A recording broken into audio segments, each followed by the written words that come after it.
The golden feather.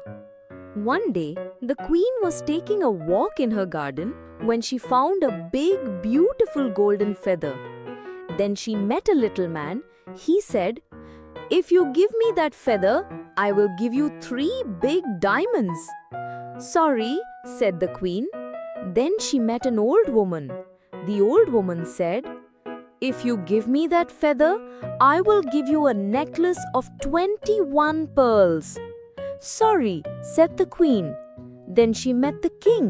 The king said, "If you give me that feather, I will give you 99 gold coins." "Sorry," said the queen. Then she met the little prince. He said, "Oh, Mama, what a bright, beautiful feather." "Take it, my dear," said the queen. "Keep it safe."